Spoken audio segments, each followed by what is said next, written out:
இன்றைய தினம் சட்டமன்றத்தில் அனைத்து இந்திய அண்ணா திராவிட முன்னேற்ற கழகத்தின் சார்பாக அவசர பொது முக்கியத்துவம் வாய்ந்த நிகழ்வு குறித்து பேரவையில் விவாதிக்க வேண்டும் என்று கோரிக்கை வைத்தேன். அந்த கோரிக்கையின்படி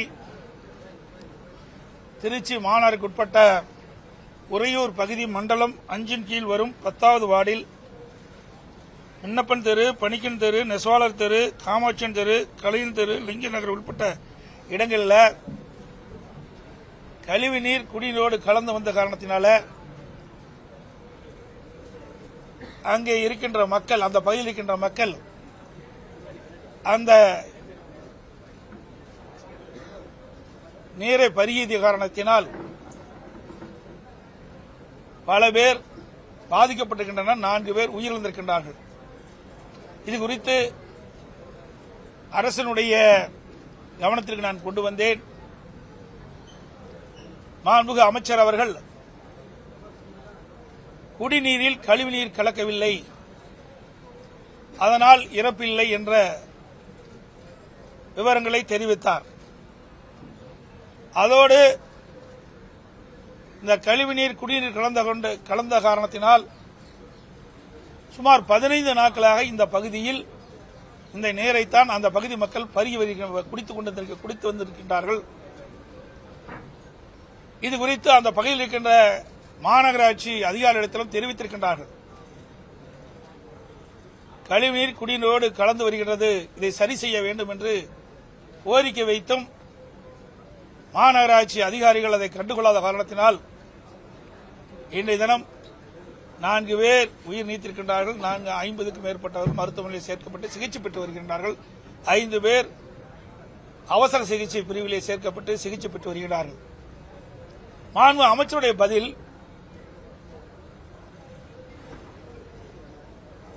அந்த மாநகராட்சிக்கு அருகில் நடந்த திருவிழா, அங்கே சித்திரை தேர்விழா நடைபெற்றுக் கொண்டிருந்தது. அந்த சித்திரை தேர்விழாவிலே பிரசாதம், உணவு மற்றும் மோர், குளிர்பானங்கள் வழங்கப்பட்டதாகவும் அதை பருகிய காரணத்தினால் அவர்கள் வயிற்றுப்போக்கு ஏற்பட்டு இறந்திருக்கின்றார்கள். அதோடு அவர்களது ஒத்துக்காத காரணத்தினால் ஒவ்வாது பிரச்சனை காரணமாக அவர்கள் மருத்துவமனையில் சேர்க்கப்பட்டதாக தகவலை கொடுத்திருக்கின்றார். நாங்கள் கேட்பதெல்லாம், அந்த சித்திரை தேர்விழாவுக்கு இந்த பகுதி மக்கள் மட்டும்தான் சென்றாங்களா? பல்வேறு ஊர்களில் இருந்து அந்த சித்திரை தேர்விழாவிலே கலந்து கொண்டிருக்கின்றார்கள். அவர்களெல்லாம் இந்த உடல்நிலை சரியில்லை என்று எந்த மருத்துவமனையும் சேர்க்கப்படவில்லை. இந்த குறிப்பிட்ட பகுதியில், உறையூர் பகுதியில் தான் இந்த 4 தெருவில் இருக்கின்ற மக்கள் இந்த கழிவுநீர் கலந்த குடிநீரை பருகிய காரணத்தினால் இன்றைக்கு உடல்நலம் பாதிக்கப்பட்டு மருத்துவமனையில் சிகிச்சை பெற்று வருகிறார்கள். ஆனால் அதையெல்லாம் மறைத்து மாண்பு அமைச்சர் பதிலளிப்பது கண்டிக்கத்தக்கது. சித்திரை தேர்விழாவுக்கு அந்த பகுதியில் இருக்கின்ற ஆயிரக்கணக்கான மக்கள் அதில் போய் கலந்து கொண்டிருக்கின்றார்கள். அங்கே கொடுத்த பிரசாதத்தை, குளிர்பானத்தை, மோரெல்லாம் குடித்திருக்கின்றார்கள். அவர்களுக்கெல்லாம் எந்த பாதிப்பும் ஏற்படவில்லை. இந்த பகுதி மக்களுக்கு தான் பாதிப்பு ஏற்படுகின்றது. இதை இந்த அரசு மறைத்து தவறான செய்தி வெளியிட்டது, இது கண்டிக்கத்தக்கது.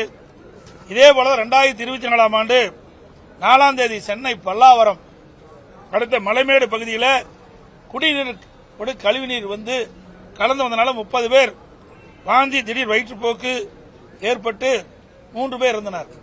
அப்பொழுது அந்த பகுதியைச் சேர்ந்த அமைச்சரும் இதே கருத்தை தான் சொன்னார். வேண்டுமென்றே திட்டமிட்ட இந்த அரசாங்கம் அந்த அவருடைய ஆட்சியில் நடைபெற்ற சம்பவங்களை மறைப்பதே கொள்கையாக வைத்திருக்கின்றது. இது கண்டிக்கத்தக்கது. எங்களை பொறுத்த வரைக்கும் இந்த கழிவுநீர் குடிநீரோடு கலந்து வந்த காரணத்தினால்தான் அதை குடித்த மக்கள் பாதிக்கப்பட்டிருக்கிறார்கள். இந்த மக்கள் புகார் செய்தும் மாநகராட்சி அதிகாரிகள் இதில் கழிவுநீர் குடிநீர் கலப்பதை சரி செய்யாத காரணத்தினால் இன்றைக்கு இந்த நிலைமைக்கு மக்கள் ஆளாகிவிட்டார்கள். அவர்கள் மீது உரிய நடவடிக்கை எடுக்க வேண்டும் என்று வலியுறுத்தியிருக்கின்றோம்.